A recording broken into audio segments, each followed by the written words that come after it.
I challenged my viewers, how much wealth could you make on a fresh Ironman account in 1 hour? The winner gets 1,000 times the amount they made in that hour, capped at max cash. If you chop down a log, it's worth 37 GP. If you win the challenge, that's 37k. If you get an easy clue casket, open it for a 2+ mil cape, that's max cash right there. The best part about these challenges is anyone can enter. I post the rules on my YouTube community tab. The rules for this challenge were simple. The timer starts when you leave Lumbridge Castle or start gaining XP. Since it's Ironman mode, I didn't feel the need to restrict the challenge too much. Make sure to stick around till the end of the video for the announcement of the next challenge. Make sure to leave a like on this video and definitely subscribe if you're enjoying the challenge videos. Now, I'm not rich in Runescape, so I had to buy a lot of Runescape bonds. Max cash in Runescape from bonds costs about 3,000 US dollars. So I went to work buying literally hundreds of bonds. And I couldn't do it without the sponsor of today's video. Thanks to Manscaped for sponsoring this video. I like to think the RuneScape community cares about hygiene, especially below the belt, but you don't want to be grooming down there with a straight edge razor. To solve this problem, Manscaped has made an incredibly useful product that makes cleaning yourself up safer and more easily than any other brand. Now, Manscaped actually sent me over their new kit, the Perfect Package 3.0. It looks super sweet. My favorite tool in the kit is the new Lawnmower 3.0, which is a water-resistant body trimmer so you can actually use it in the shower. It's made with Manscaped's skin-safe technology, which protects you from nicks and cuts while you trim. It also has an LED light,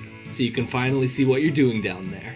If you go to manscaped.com and use code PUGGER, you'll get 20% off, free international shipping, and 2 free gifts, the Shed Travel Bag and the Manscaped Anti-Chafing Boxer Briefs. So click the link in the description, your body will thank you. Let's get right into the challenge.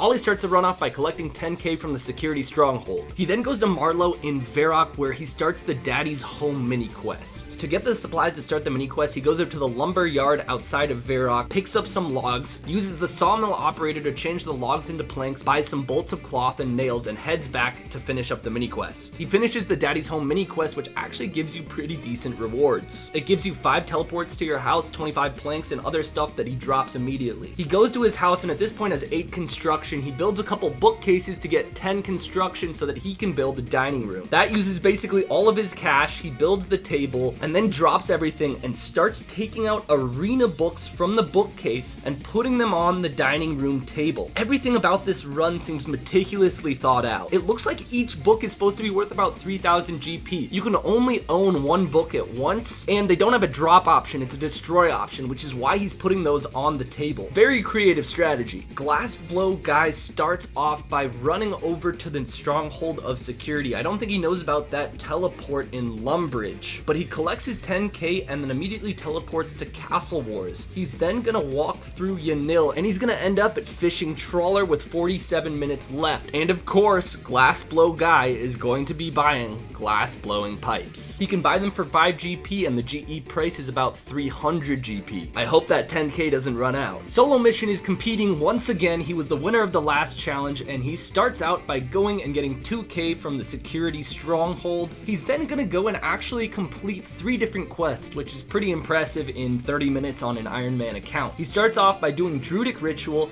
and then he completes the Monk's Friend quest, finally completing Jungle Potion with 27 minutes to go. He's got to be trying to unlock a pretty decent moneymaker for all that effort. Farm Supply is starting out here and the first 10 minutes of his run is going to be him literally running. He gets to Port Sarum, goes to Zaya, runs all the way across the continent of Zaya just to be poisoned by a lizard man. Now that poison can hit 3s and currently Farm Supply has 2 hit points. So he's going to do kind of a pro strat you might not have known about. He opens the equipment interface which delays poison so that he can regenerate hit points. As soon as he exits out of the interface, the poison hits. Just like he typed in the chat, he really should have kept the bread and shrimps from starting out. So he juggles his hit points with the poison until finally he ends up getting to the Chambers of Zarek. That's a really rough start though, 20 minutes off the clock. Clue Master 78 is starting out here and he immediately goes to get his Iron Man armor and just starts attacking a goblin. Just to be certain there wasn't another step of this strategy I was missing, I fast forwarded 5 minutes in and yep, he's still attacking goblins. Free Money 6 is going to start off their run by getting 5 thieving pickpocketing a man in a PvP world. As soon as he's done, he banks some stuff and goes and collects a bucket of milk from a cow and then immediately teleports to Soul Wars. From Soul Wars, he takes the Edgeville lever so that that he can get to Ardung. That's a great use of the teleports in this game, and now he's in Ardung stealing from the baker's stall. V's summit starts out by going to the general store and buying a spade, and this is a clan competing here. Because it's Ironman mode, I didn't make any rules about the use of alt accounts. I figured Jagex had plugged up all the loopholes to smuggle wealth onto Ironman. Summit gets their 10k, goes to Draenor Village to buy some wines for food, and then uses the minigame teleport to the fight caves. They leave the fight caves and buy some anti-poison from the store on Karamja, and then they immediately go south and start harvesting a strange plant called a gout tuber. Apparently, gout tubers can be found by one player and then harvested by another, including Ironman. Blazer Bwans starts off by going directly to the fight caves. This is also another clan, Blazers. Their effort is spearheaded by SoloMission, the notorious player who won the last challenge. They head over, grab some pineapple from Karamja and a spade from the shop, and they also have gout tubers ready to harvest immediately. 6 minutes into the challenge, they've harvested 6 gout tubers already. Senpai Jug starts out their run just like almost everybody else, gets 10k from the stronghold of security. They take the 10k to Port Sarim to start buying packs of empty jugs. In about 10 minutes, he buys 2,800 empty jugs. He then heads over to Zaya, says this is the fun part, and goes to a spot with a sink and a bank really close by and starts filling up those empty jugs. Zach starts out the 1 hour challenge by running north. Along the way, he finds someone making fires and he picks up the ashes from those fires, which I guess is a foreshadow to his entire strategy for the whole hour, because then he heads over to the Grand Exchange in a super populated world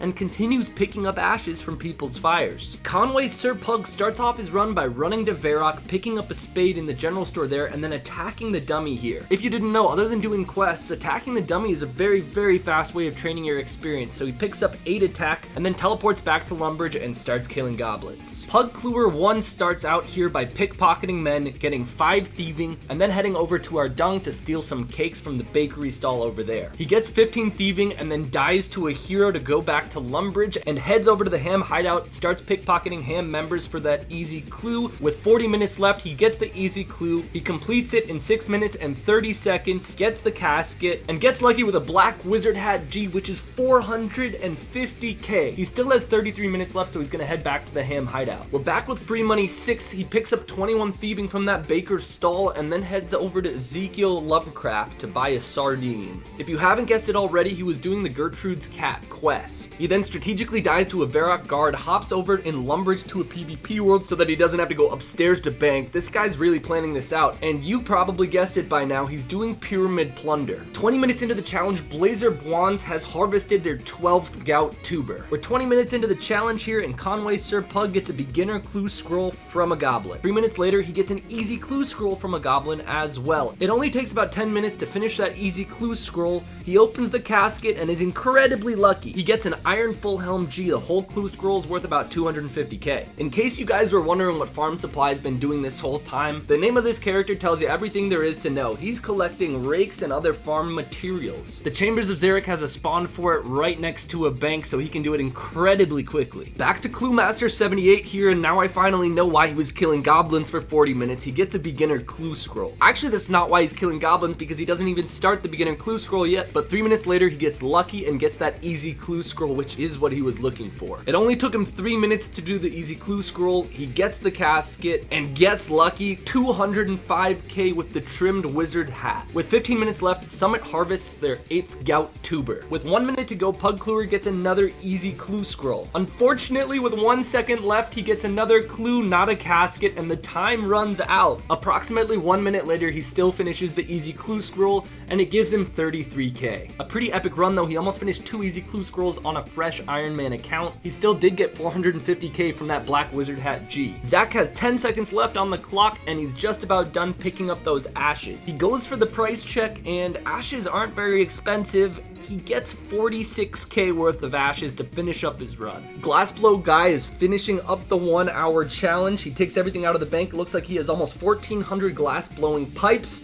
Price checks them for 411,000 GP. That's a pretty decent run. And he's gonna dance for the last 3 minutes of the challenge. With 10 seconds left, Farm Supply's finishing up collecting farm supplies. And in an hour, he got a lot of it. He's gonna end up price checking that for 390,000 GP. Not bad, especially because the first 20 minutes of that run was juggling poison. Here are the final minutes for Clue Master 78. He did that easy clue scroll. He strategically died to a guard in Varrock to get back to Lumbridge to do this beginner beginner clue scroll. He gets the casket from Gertrude, opens it, 138 GP from the beginner clue scroll. Clue Master is gonna finish with 204,582 GP. But wait, it seems like he's not done. He's gonna go into the basement of Varrock. Wow, what a competitor here. He's really gonna keep going until the timer runs out. I think that's a 3 GP spawn right there. Ollie is finishing up his run. He was using those arena books from the player-owned house bookcase. With 1 second left, he picks up his last book and goes for the price check, which is gonna be 700k worth of arena books. Now I wanted to check the GE price. They insta-sell for 1 GP, but Ollie assured me that over time they do sell. With a little bit over 10 minutes left, Sanpy Jugs fills up all 2,800 empty jugs. He was a little bit too efficient, so he goes to Al-Kharid and starts buying jugs of water from the shop at Shantae Pass. He very quickly runs out of gold, has to go pickpocket men in Al-Kharid, comes back, buys some more wines, and finishes up the run. In the price check, those jugs of water are worth about 221k. That's a lot of gold in 1 hour for just filling up some jugs of water. We're back with Conway Sir Pug here, and after he got the 250k clue scroll, he goes to the stronghold of security for his 10k, goes over to Falador, starts buying empty jugs from the general store, and then starts filling them up, which I guess is a common strategy these days. He gets his last inventory of jugs of water in and goes for the price check. Everything ends up being worth 317k, so he was able to add about 70k more value after he did that easy clue scroll. Less than 2 minutes left for free money 6, doing pyramid plunder, and after on an Ironman fresh account getting 21 thieving, completing Gertrude's cat quest in less than 35 minutes, going to the pyramid plunder minigame with 90 seconds left, he gets a Pharaoh Scepter. That must have felt good. Free money 6 ends with a price check of 2.357 mil. An absolutely fantastic run. If anyone gets super lucky, I make sure to verify their drops. So I hopped on to Free Money 6's account just to make sure that the Pharaoh Scepter was there and that all the XP and time played checked out, and don't worry, it did, and I'm super happy for him. We're back with SoloMission with 25 minutes left, and this is a montage of him finding gout tubers without any help from ults. He needed to actually complete all those quests so that he could do the cleanup minigame. You don't need the minigame to dig up a gout tuber, but you need it to slash away the branches to find gout tubers. He's not using any ults to find gout tubers here, and with 8 minutes left, he finds his third gout tuber, buys some spades from the shop to increase the total amount of GP he made, and he goes for the price check at 2.6 million GP. But that's not all. He teleports home to Lumbridge and visits the bar there to buy some beer. He's gonna finish up his run by drinking some beer and dancing. With 15 seconds left, Summit harvests their 13th gout tuber. As you can see, Summit has a ton of members helping out in this challenge. They're gonna go for the price check. All those gout tubers are worth 11.5 million GP. And now the clan is celebrating an incredible run. With 1 minute left, Blazer Bwans is harvesting their last gout tuber. I think they already banked a bunch of them. The account holding all these gout tubers though is poison, and that poison can hit 10s. So as the timer runs out, it teleports home to Lumbridge, immediately hops over to a PvP world, banks everything, the poison hits, the account dies, and when they price check all the gout tubers, it's worth 20 million GP on an Ironman in 1 hour, and look at all of these accounts that helped out in this challenge. That's an absolutely insane effort. I am so happy I capped this challenge prize at max cash. I would have been paying out 20 billion GP. SoloMission led Blazers with ults to get 20 million GP to win. But without ults, SoloMission also won with 2.6 million GP from gout tubers as well. But SoloMission already won the last challenge and already has a lot of Runescape gold, so we decided he would take 1.1 billion GP worth of the prize, and I would award 500 million GP to the next best submission with ults and without ults. So I awarded 500 million GP to Free Money 6, who got the Pharaoh Scepter, and another 500 million GP to Summit, the clan that got 11.5 million GP. Now onto the announcement of the next challenge. How high of a total level can you get in 1 hour starting on an account with all 1 stats? The prize is max cash. There are almost no rules. You can start with any items, any amount of GP, start in any location, have started quests, whatever you want. But you have to start with all 1 stats. The timer starts as soon as you gain any XP. You have to have your XP counter on, and you can't use ult accounts. I don't want to turn these challenges into clanman mode. You have 1 week to submit your clip to sirpuggertipoff@gmail.com. Good luck everyone, and if you enjoyed the video, leave a like and definitely subscribe.